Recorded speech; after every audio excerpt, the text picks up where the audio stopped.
ஹரே ராமா ஹரே கிருஷ்ணா. கற்பூர காலை வணக்கம். இன்று நாம் காணவிருக்கும் ஸ்லோகம், பாடல், ஆன்மீக கதை வழங்குபவர்கள் பாஸ்கரா கற்பூரம். பூஜைக்கென்றே புத்தது பரிசுத்தமான பாஸ்கரா கற்பூரம் மற்றும் சாம்பிராணி வகைகள், சேலம். இன்றைய ஸ்லோகம்: ராமாய ராமபத்ராய ராமச்சந்திராய வேதசே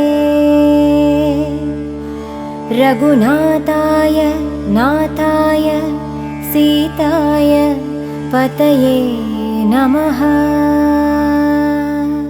இன்றைய பாடல்: எனக்கு வேண்டும் வரங்களை இசைப்பேன் கேளாய் கணபதி. எனக்கு வேண்டும் வரங்களை இசைப்பேன் கேளாய் கணபதி. மனதில் சலனமில்லாமல் மதியில் இருளே தோன்றாமல், மனதில் சலனமில்லாமல்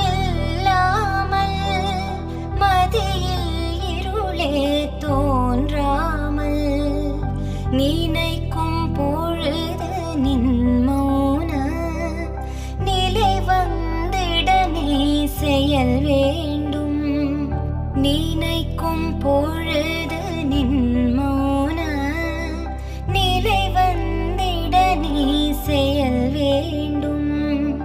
கானக்கும் செல்வம் 100 வயது இவையும் தரணி கடவாயே.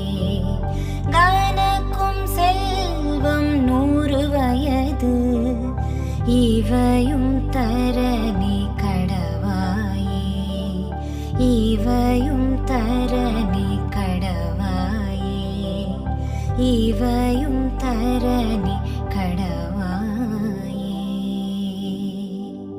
இன்றைய ஆன்மீக கதை. ஹரே ராமா ஹரே கிருஷ்ணா. இன்று நாம் பார்க்கவிருக்கும் ஆன்மீக கதை, குறை சொல்வதற்கு முன் யோசிக்கவும். ஒரு பள்ளிக்கூடத்துல ஒரு வாத்தியார் கிளாஸ் எடுத்துட்டு இருந்தாரு. அந்த கிளாஸ்ல என்ன சொல்லி கொடுத்துட்டு இருந்தாரு அப்படின்னா, காக்கா வடை திருடுற கதையை தான் சொல்லி கொடுத்துட்டு இருந்தாரு. அந்த வாத்தியார் சொன்னாரு, ஒரு ஊர்ல பாட்டி வடை சுட்டுட்டு இருந்தாங்க.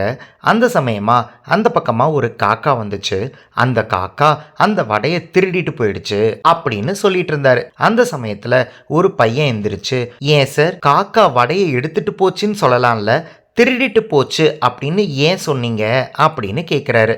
உடனே அந்த வாத்தியார், ஆமாம், அந்த காக்கா பாட்டி கிட்ட கேட்காம தானே வடையை தூக்கிட்டு போச்சு, அப்போ அது திருடிட்டு போச்சுன்னு தானே அர்த்தம் அப்படின்னு சொல்லி புரிய வச்சாரு. அது மட்டும் இல்லாமல் அந்த வாத்தியார் சொன்னார், ஒருத்தர்கிட்ட சொல்லாமல், அவங்க சம்மதம் சொல்லாமல் அந்த பொருளை எடுத்தா அது திருட்டு தான் அப்படின்னு சொல்கிறாரு. ஓ அப்படியா, சரிங்க சார் அப்படின்னு சொல்லிட்டு அந்த பையனும் உக்காந்துட்டான். அடுத்த நாள் அதே வாத்தியார் வேற பாடம் எடுத்தாரு. அந்த பாடத்தில் பசு பால் தருகிறது அப்படின்னு சொல்கிறாரு. உடனே அந்த பையன் எந்திரிச்சு, ஏன் சார் பால் தருகிறதுன்னு ஏன் சொல்கிறீங்க, நம்ம பாலை திருடுறோம் அப்படின்னு தானே சொல்லணும்.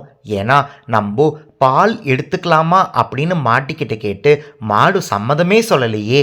மாடு சம்மதமே சொல்லாமல் அந்த பாலை நம்ம எடுத்தா அது திருட்டு தானே அப்படின்னு சொல்கிறான். இதை கேட்ட அந்த வாத்தியாருக்கு தலையே சுத்திடுச்சு.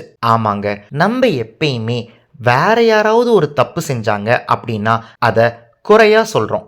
ஆனால் அதே தப்பை நம்ம செய்யும்போது அது குறையாவே நம்மளுக்கு தெரிய மாட்டேங்குது. பாட்டியோட சம்மதம் இல்லாமல் காக்கா அந்த வடை எடுக்கிறது திருட்டு அப்படின்னா, பசுவோட சம்மதமே இல்லாமல் பால் எடுக்கிறதும் திருட்டு தானே. இதை நம்ம வாழ்க்கையிலையும் பொருத்தி பார்க்கலாம். உங்களுக்கும் புரிஞ்சிருக்கும் நினைக்கிறேன். இன்று நாம் பார்த்த ஆன்மீக கதை, குறை சொல்வதற்கு முன் யோசிக்கவும். இந்த கதை உங்களுக்கு பிடிச்சிருந்ததுன்னா இந்த வீடியோவோட கமெண்ட் பாக்ஸில் கற்பூர காலை வணக்கம் அப்படின்னு பதிவிடுங்க.